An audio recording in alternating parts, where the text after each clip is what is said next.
We love movies and we love 2015, did you?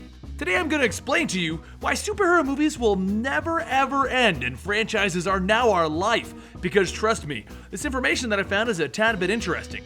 Now recently they've announced that Star Wars Force Awakens is possibly going to be the highest grossing film of all time. If it's not the highest grossing film, it will be the second highest grossing film, sandwiching it between Avatar and Titanic.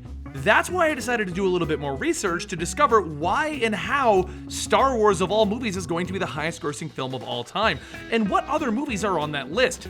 Now starting at the top of our list, we have to look at the top 5 highest grossing films of all time as adjusted for inflation. Now what this is basically movies that came out a long time ago. If they were charging what movies charge today, how much would they have made? On that list we have Gone with the Wind at number 1, Avatar by James Cameron at number 2, Star Wars the Original at number 3, Titanic at number 4, and The Sound of Music at number 5. Other than Avatar, which came out in 2009, everything is from the 90s or much earlier, like Gone with the Wind coming out in 1939. Now, for those of you out of the loop, Gone with the Wind is the American epic historical romance film adapted from the 1936 novel. This film, at its time, grossed $390 million while in the box office, and after adjusting to today's movie prices, that totals to about $3,440 million. At this point, you're probably saying, well, this is kind of interesting. Why are you mentioning this, Benny? Well, simply put, that's because in the year 2015, we had some of the highest grossing films ever. Now, as of January 1, 2016, the year of 2015 looks like this. Jurassic World is at number 1 with $1.6 billion.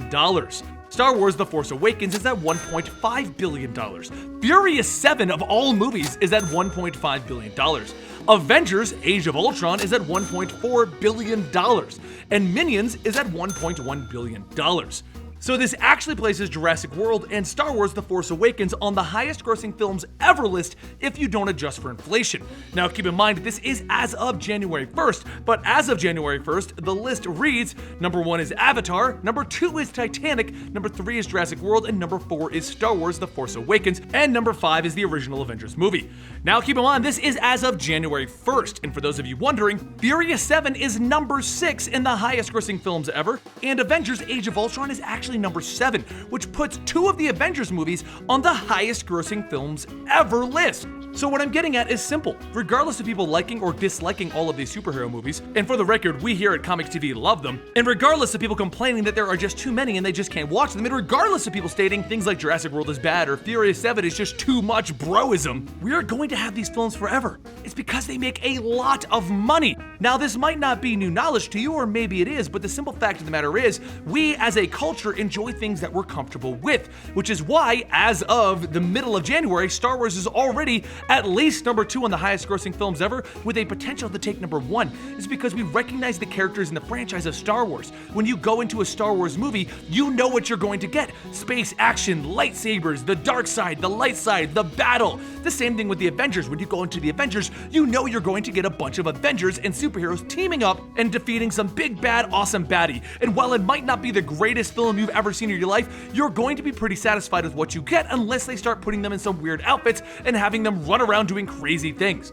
That is why franchises are now our life, because what studios have realized is instead of remaking or reinventing series, they can just make another movie in the series, slap familiar characters, familiar franchises, and familiar brands onto it, and everyone will go see it. That's simply it. Regardless of it being a good or bad movie, people are going to see it. I can tell you right now, Avengers: The Infinity War may or may not be the worst movie ever. I'm going to say it. What if it is the worst movie ever? If it is, it won't matter. It'll make a crap ton of money, and that's why franchises are going to live on forever. That's why we have umpteen billion Harry Potter movies. That's why we have umpteen billion Spider-Man movies. Even the bad ones sold really well. Maybe not Amazing Spider-Man number 2, but it did do very well. That's why. That's simply it. Regardless if you wanted to jump on this bandwagon of superheroes or franchises, regardless if you care about Star Wars, it's going to be prominent for the rest of our lives, most likely. And if that's the case, you might want to at least do some bare bones knowledge as to what this is. Otherwise, you're going to be left out of water cooler talks because they're going to be talking about these movies. Good or bad, they're going to be talking about them. I know this is a little bit ranty, and if you guys enjoyed this, let me know, because I want to start bringing more of our opinions to the channel as opposed to just bringing you guys straight knowledge bombs. We'll be doing more stuff on camera soon, and we'll be having a lot more fun over here, but if you guys enjoyed this, let me know by giving this video a like, and if you want more just generic knowledge like this and my opinion on it, give this video a like, and we'll know you want more of this. I'm Benny, and I'll see you guys next time right here at Comic TV.